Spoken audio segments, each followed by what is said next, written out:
Hey, good morning, you guys. Gotta learn to go. I gotta find some kind of gel in my hair. Well, good morning. Good morning. Good morning. So, how have you been enjoying this new book, this banned book from the Bible? Look at all the wrinkles and everything. I wanted to, real quickly, before I get started on another day's worth of business, I wanted to bring to your attention the fallen angel story. Except that in this Bible, in this book, it doesn't sound so crazy. But it's on chapter 2, and it's what we get here is we get this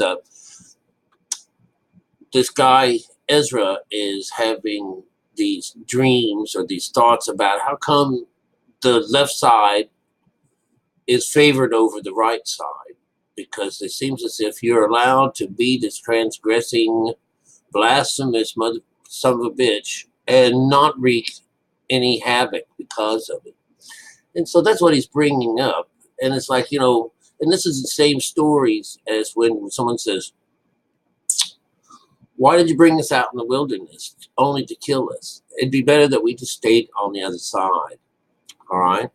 But that's the idea that when we go into meditation, we go into that little place, it's as if we're dying, but it's a change of life for us because we come from being a dead person that's not connected to God to having that breath of God in us and bringing us back to life. So, of course, we hit on this a couple of times yesterday where we had to begin with Esau and then we wind up with Jacob.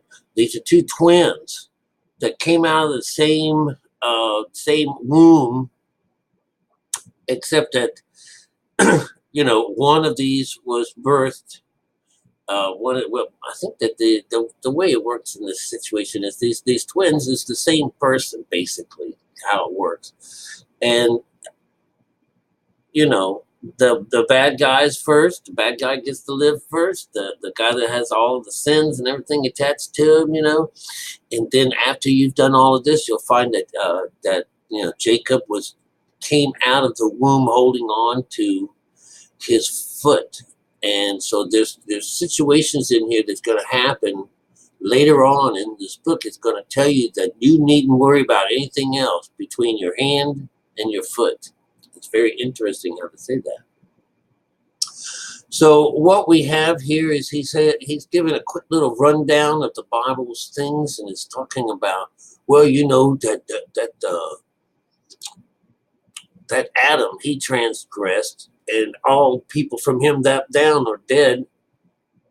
But then you let one guy get free, and that was this Noah. All right. So it's going like this. It says here. Let's see here. And every people walked after their own will, and did wonderful things before the Lord, before thee, and despised thy commandments. This is number 8, chapter 2. And again, in process of times, thou broughtest a flood upon those that dwelt in the world, and destroyed them. And it came to pass in every of them that as death was to Adam, so was the flood to these. Now, this idea of this flood bringing about death is true. It's this idea that when we go into meditation and we slip over into this other world, we have taken off our skin. And remember now, it's our skin. It's that first beast and the second beast, which is going to be our religion. Those are the two things. Those are the two witnesses in these stories. All of them. Those are the two guys, the two parts of us that go up when we are made into threes, into thirds. Each one of us. This is the Trinity. You've got the Father and the father is in there, and the mother, whether she be religion, the whore, which is what you get first, and then when you go through your changeover, these two pieces, these parts of you get changed. This is where they get beat. They get the bottoms of this is what they mean by shattering and scattering. Is that part of you has been destroyed. And so now mother has this place. This mother takes over. So he says, nevertheless, one of them that you left, namely Noah, with his household, of whom came all righteous men. So this is the right side of the boat finally coming in. So, but we also understand that Noah was brought into life to take away the burdens of the toiling of the hands. You know, there was this curse that was given to the land because of, and the land is your body, because Cain kills Abel. He kills his brother. And so there goes your messenger from you to God. So this is where this is why all the people from that side of the family dies, because they transgressed from the get-go. And each year, each generation, supposedly that comes up after this, that doesn't recognize the law as honoring mother and father, then each year they get progressively worse. Every generation after that is more perverted than the last, because they're running around on God's word only.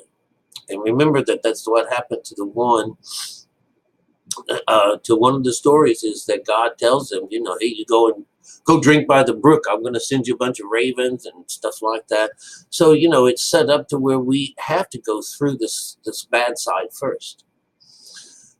All right. So on number 12 represents 3. All right. And it happened that when they that dwelt upon the earth began to multiply, and had gotten them many children, and were a great people, they began again to be more ungodly than the first.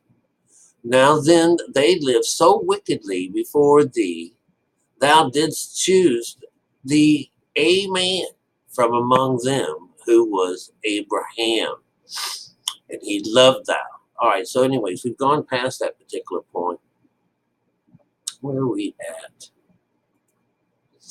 All right, so you'll find that what you get out of this is that, you know, they didn't say anything about them men of renown. You know, they just said that the people just got worse and worse and worse and worse. And so, but I know that this story actually represents adding religion into our world.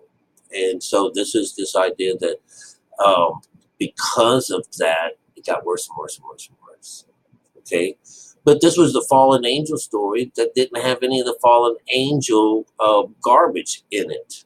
All right. Just went right past all those. Okay. So I just wanted to bring that to your attention, and to also reiterate this idea that they keep talking about. I want you to have your witness. The witness is going to be Father. The body itself, that's the witness, because you set yourself down on the floor and started this up. There's nobody else a part of your transition to connect with God. Nobody. There's no preacher that can do it for you. There's your mom, you know, your babysitter. Nobody. There is no one out there that can help you with this transition to another place. You are the only one. So you can't bring an outsider in. It's that outsider that's caused all this trouble. That bitch. She's the only outsider in your life. Everybody else is a part of you. If you don't understand that, then that's just a shame. All right?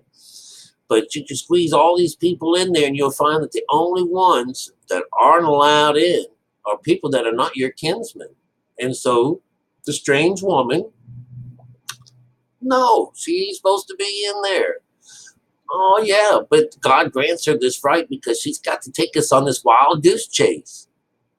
we have to follow her. So she winds up the second beast. That's how it works, you know. And since we're cut up into thirds, the other guy is us as well. The third one, the Lamb of God. Here, let's go down real quick. I'm going to turn this back. At the very bottom of this particular story, let's ride down there. Check it out. He wants to know,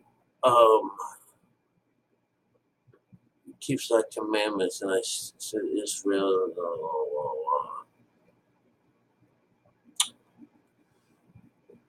All right, so maybe it's not on this first one. Let's see what's on the first. It's in the bottom story, bottom part of the story. All right, here we go. On the first one, he says, he answered unto, let's do the last worlds, 45, 46, 47, 48. That's the bottom four.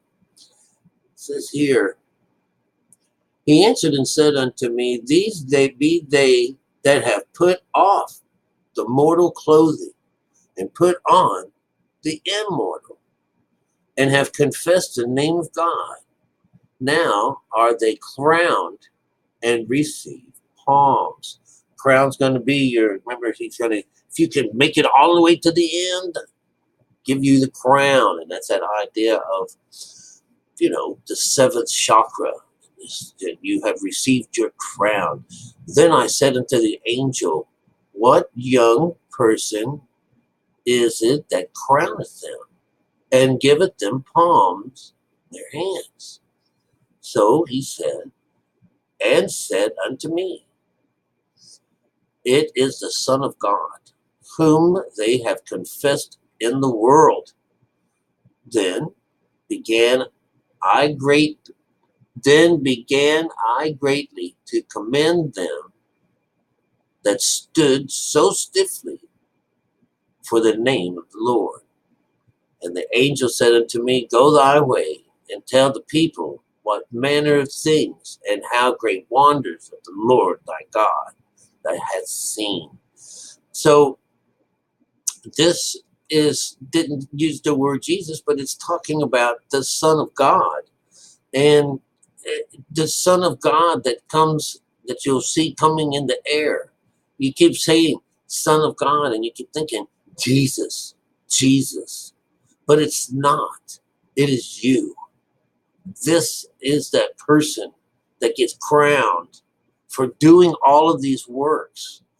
Jesus is telling people this is how you go about doing it. And who is that person who's putting those crowns? Who's that? Who's that? Why, that is you, my friends. That is you. It's just as simple as that. There's no one else. There's nobody else in here. I'm going to find me some.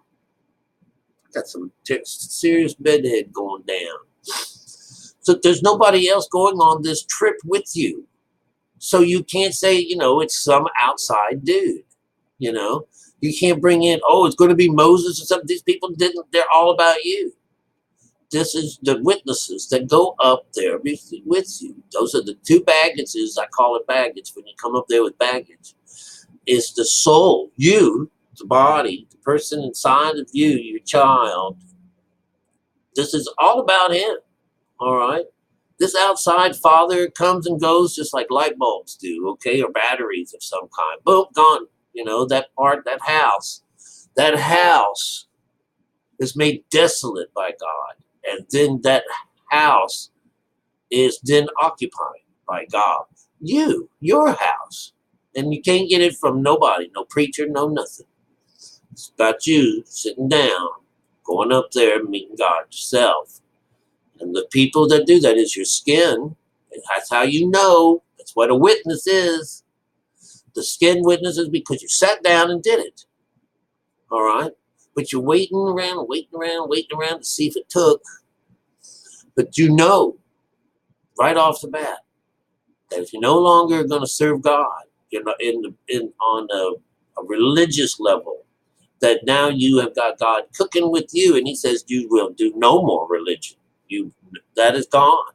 You know, you can teach my word, but you know, this idea is like, we give it now without the parable on it. I'm going to tell you the truth. I'm going to bring it to you to life, because everyone's heard the religious side of things, but that the spiritual side of things is really new to everybody. And it's supposed to be that way because of that really strong, some kind of elixir that God gives us that doesn't allow us to see the truth, even when it's looking us right in the face. That's some serious slumber. All right. So anyways, my best to you guys. I just wanted to get a quick one out this morning.